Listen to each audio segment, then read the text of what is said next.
Masters నమస్కారం. Savitri consciousness.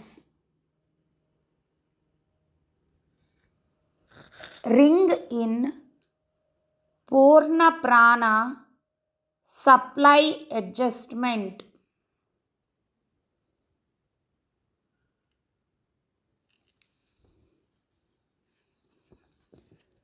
వరప్రసాదం రెండవ భాగం. ఒకే ఒక్క వరం కోరుకో, ఆత్మ ఔన్నత్యం ఆ వరం. వరం ఎప్పుడూ పరానికి సంబంధించి ఉండాలి. ఒకే ఒక్క ఆనందం అభిలషించు, అది నీ మంచిని పెంచగలగాలి. విధికి ప్రతికూల శక్తులకు లొంగనిది సత్సంకల్పం. అది అచలం కావాలి. నీ కర్మఫలాలను ఆ మహాశక్తికి నివేదన చేయి. పరమాత్మ ప్రజ్ఞతో సర్వ ప్రపంచం మారిపోతుంది.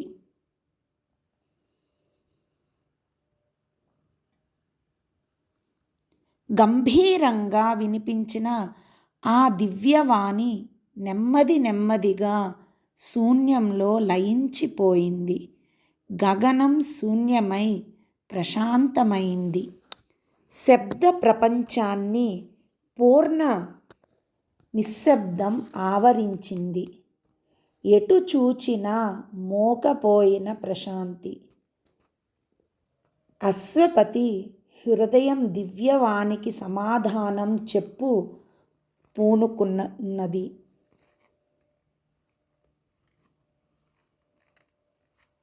నిశ్శబ్దాన్ని, శూన్యాన్ని చీల్చుకొని అతని గొంతు వినిపించసాగింది.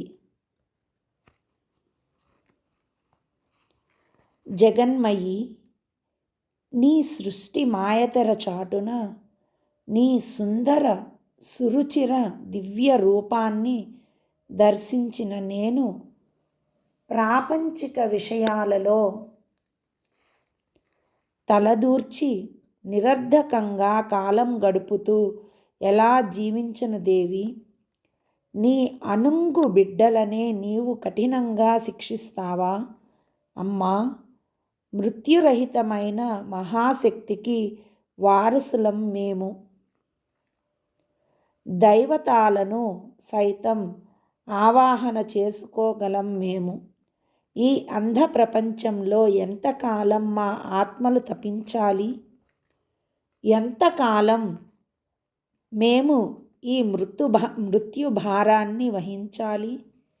నేనిక్కడ నిర్వహిస్తున్న కార్యక్రమం నీదే అయినప్పుడు ఈ ఐహిక కార్యాలతో నేనెందుకు కాలం వృధా చేయాలి? శూన్యంగా ఉన్న మానవ హృదయంలో నీవే చైతన్యం నింపరాదా? నీ మహా తేజస్సు కాస్తంత ప్రసాదించినా చాలు కదా తల్లి. శతాబ్దాలు, సహస్రాబ్దాలు ఇలా నిరుపయోగంగా గడిచిపోతున్నాయి. ఏవి నీ ఆగమన సూచికలైన ఉషఃకాంతులు? ఏవి నీ విజయానికి సంకేతాలైన కాంతి కిరణాలు? నాకు వినిపిస్తున్నవి నిష్క్రమిస్తున్న దేవతల పాదసవ్వడులే. అతీంద్రియం, అవాజ్మానస గోచరం అయిన విశ్వమేధస్సు వెనుక జ్ఞాన ప్రజ్ఞలకు సంబంధించిన పథకం ఒకటి తయారైంది. మార్పులు చేర్పులు లేకుండా యుగాలు గడిచి పోతున్నాయి. పునర్నిర్మాణం జరిగేదెప్పుడు? మనిషికి మంచి కాలం వచ్చేదెప్పుడు? భూమి స్వర్గంగా మారేదెప్పుడు? మేం ఇలా చచ్చి చెడి బ్రతకవలసిందేనా?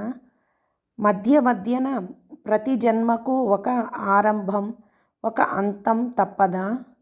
జననం వెన్నంటి మరణం ఉండక తప్పడం లేదు. జీవిత చక్రం పరిభ్రమిస్తూనే ఉంది. కొత్త యుగాలు పాత వాటి వలె నశిస్తున్నాయి. సృష్టి లక్ష్యం నేటికీ నెరవేరలేదు. ఈ విషాద గాథ చరిత్రగా మారుతోంది. ఇప్పుడు మాలో కదిలే మార్మిక శక్తులు అతి స్వల్పం. ప్రకృతి కనురెప్పలు దాటి వచ్చే కాంతి బహు తక్కువ. మా కష్టాలకు కన్నీటికి ప్రతిఫలంగా లభించే ఆనందం ఎంత? మా గురించి మేము తెలుసుకోలేని అజ్ఞానంలో అల్పబుద్ధితో జీవిస్తున్నాం. మావి కాని అలవి కాని ఏవేవో ప్రేరణలతో మా రక్త మాంసాలను ఎండగట్టి ఏదో పరాన్ని సాధించాలని ప్రయత్నిస్తున్నాం. కానీ మాది అరకొర ప్రయత్నం. మా వివేకం పరిమితం. నశ్వరమైన మా దేహాలలో ఉండే అనశ్వరమైన ఆత్మలు మాకు కనిపించవు. పైగా మమ్ము నిరుత్సాహపరుస్తాయి. మేము నిరాశలకు నిస్పృహలకు లోనై బ్రతుకుతుంటాం.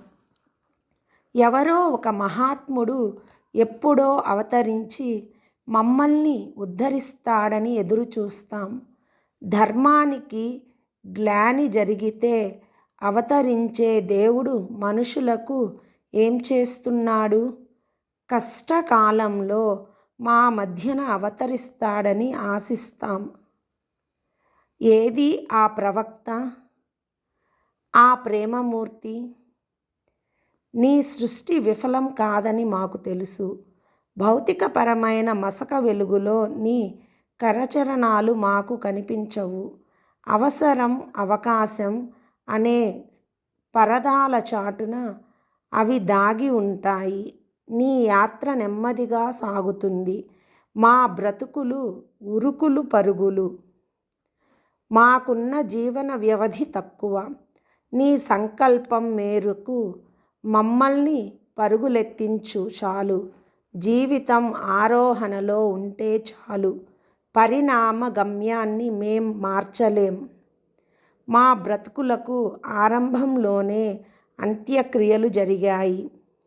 నశ్వరమైన మా శరీరాలు అటు పశు ప్రవృత్తికి ఇటు పరమాత్మకు మధ్య నలిగిపోతున్నాయి. నీ అద్భుత సృష్టిలో మనిషి ఉత్తముడా? ఏమో, అజ్ఞానంలో అంధకారంలో ఉన్న మనిషి ఇటు ప్రకృతికి అటు స్వర్గానికి మధ్య తచ్చాడుతున్నాడు. అతనికి ఆత్మ ఒక్కటే ఆలంబన. దృశ్యాదృశ్యమైన ఆనంద రసార్ణవం నుండి ఎప్పుడో దివ్యత్వం ఉద్భవిస్తుంది. నిద్రిస్తున్న గుండె నుండి ఒక శక్తి ప్రభవిస్తుంది. కాలం మందంగా సాగుతుంది. ప్రాపంచిక జీవనం చంచలంగా అస్థిరంగా ఉంటుంది. అయినా యోగ సాధన కొనసాగుతుంది. ఒక తేజస్సు అతనిని క్రమ్మివేస్తుంది. అది దివ్య జీవనానికి నాంది. సర్వాన్ని దర్శించగల జ్ఞాననేత్రం ఒక్కసారి మసకబారుతుంది. హృదయం నుండి దివ్యవాణి వినిపిస్తుంది. పరమాత్మ నీడలో క్షణాలు యుగాలవుతాయి. కాలాతీత స్థితిని చేరి కాలాన్ని సమీక్షించవచ్చు. మానసిక కట్టడులు, భౌతిక కట్టుబాట్లు ఆత్మను నిరోధించవు. దివ్య దృష్టికి రానున్న విషయాలు సైతం తెలుస్తుంటాయి.